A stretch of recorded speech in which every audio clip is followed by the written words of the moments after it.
शादी का दिन था। घर रोशनी से सजा हुआ था। मेहमानों की चहल पहल थी और चारों तरफ खुशी का माहौल था। लेकिन इस चमक धमक के बीच रेशमा के मन में एक अजीब सी बेचैनी थी। वह तैयार होकर दुल्हन के लिबास में आईने के सामने खड़ी थी।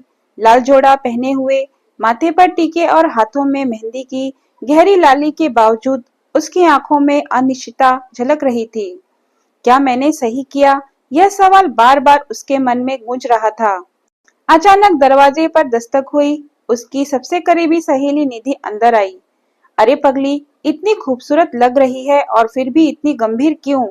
निधि ने चुटकी ली। रेशमा हल्की मुस्कान देकर बोली, बस यूं ही, थोड़ी घबराहट हो रही है।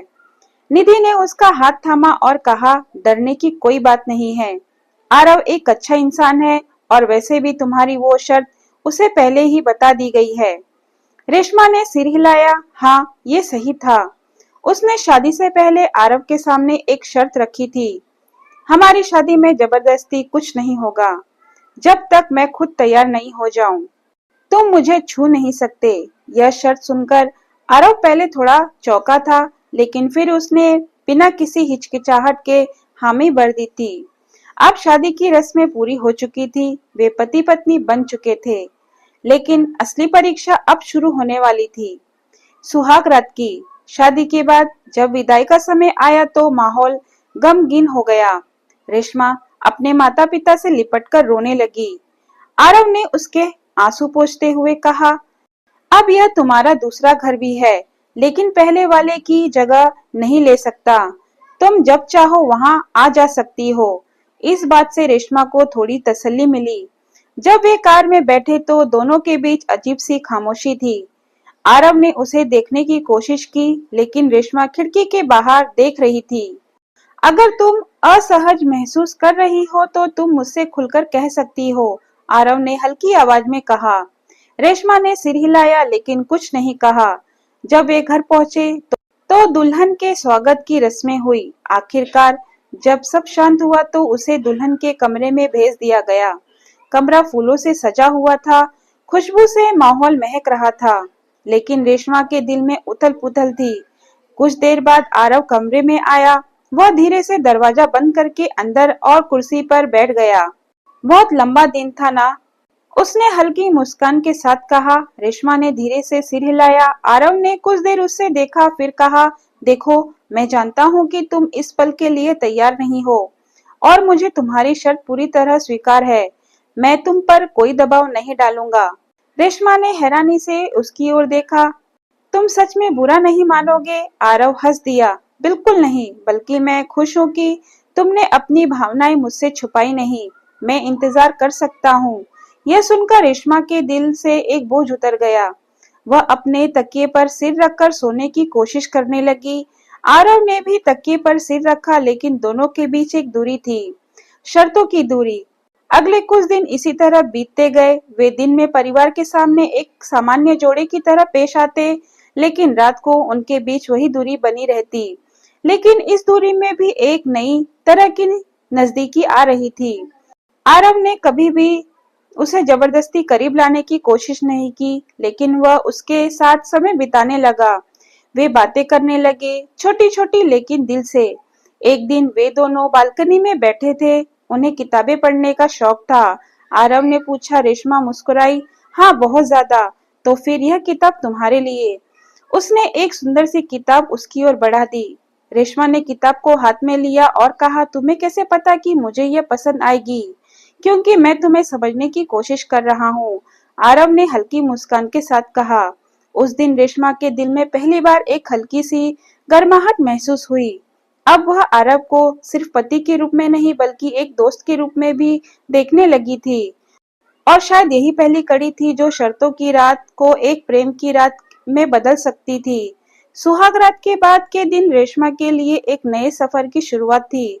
अब वह इस घर का हिस्सा थी, लेकिन अभी भी वो खुद को पूरी तरह से यहाँ का महसूस नहीं कर पा रही थी।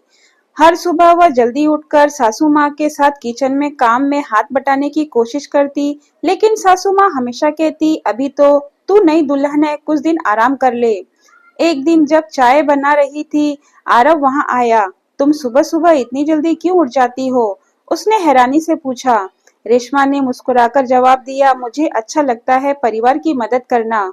आरव ने उसे गौर से देखा और फिर कहा, पर तुम पर कोई दबाव तो नहीं है? यह तुम्हारा भी घर है, तुम जैसा चाहो वैसा रह सकती हो। रेशमा को आरव की यह बात अच्छी लगी। वो उसे समझने लगा था और यही उसे धीरे धीरे आरव के करीब ला रही थी। अब उनके बीच बातचीत और बढ़ गई थी। आरव उसे हंसाने की कोशिश करता, छोटी छोटी बातों से उसकी पसंद नापसंद पूछता और कभी कभी तो बिना कुछ कहे उसकी भावना को समझ लेता। एक दिन जब वे दोनों साथ में एक शादी में गए तो किसी ने मजाक में पूछ लिया, तो आरव भैया, शादीशुदा जिंदगी कैसी चल रही है? आरव ने हल्की मुस्कान के साथ कहा, बहुत खूबसूरत, लेकिन अभी हम दोस्त बनने की कोशिश कर रहे हैं। रेशमा ने उसकी ओर देखा। उसकी आंखों में कोई बनावटीपन नहीं था, बल्कि एक सच्चाई थी। घर लौटते समय कार में बैठे बैठे रेशमा ने पहली बार खुद से सवाल किया, क्या मैं अब आरव के साथ अपनी शर्त भूलने के लिए तैयार हूँ? एक रात जब दोनों बालकनी में बैठे थे, अचानक हल्की बारिश शुरू हो गई। ठंडी हवा के झोंकों ने माहौल को और भी रोमांटिक बना दिया। रेशमा बालकनी की रेलिंग पकड़कर खड़ी थी। जब आरव ने पहली बार हल्के से उसका हाथ थमा, रेशमा ने चौंककर उसकी ओर देखा। आरव ने धीरे से कहा, अगर तुम्हें असहज लगे तो मैं हाथ हटा सकता हूँ। लेकिन रेशमा ने अपना हाथ नहीं हटाया। उसका दिल तेजी से धड़क रहा था। पहली बार उसने महसूस किया कि अब वह आरव को अपने करीब महसूस करना चाहती है। यह एक छोटा सा कदम था, लेकिन उनके रिश्ते के लिए बहुत बड़ा मोड़। अब दिन और भी खूबसूरत लगने लगे थे। आरव और रेशमा की बातचीत लंबी होने लगी थी। वे साथ में फिल्में देखने लगे, लंबी सैर पर जाने लगे और कभी-कभी बिना कुछ कहे भी एक दूसरे की भावनाएं समझ जाते। एक रात जब वे छत पर बैठे थे तो आरव ने हल्की आवाज में कहा, रेशमा, क्या मैं तुमसे कुछ पूछ सकता हूँ? रेशमा ने सिर हिलाया।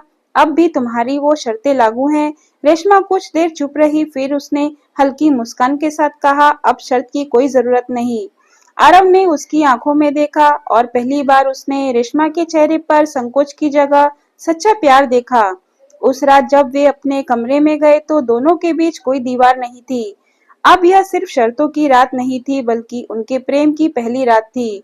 रेशमा ने खुद को पूरी तरह से आरव के हवाले कर दिया और आरव ने उसे ऐसे अपनाया जैसे वो हमेशा से उसी की थी। उस रात उनके बीच कोई शब्द नहीं थे, बस भावनाएं थी, एहसास थे, जो कहने से ज्यादा महसूस किए गए। शर्तों की रात अब सिर्फ एक बीती हुई बात थी। अब उनके बीच सिर्फ प्यार था, एक ऐसा प्यार जो समय के साथ और गहरा होता गया। दोस्तों, अगर आपको मेरी वीडियो पसंद आए तो वीडियो को लाइक, शेयर और सब्सक्राइब करना ना भूलें और कमेंट बॉक्स में कमेंट करके जरूर बताएं कि आपको मेरी वीडियो कैसी लगी। धन्यवाद।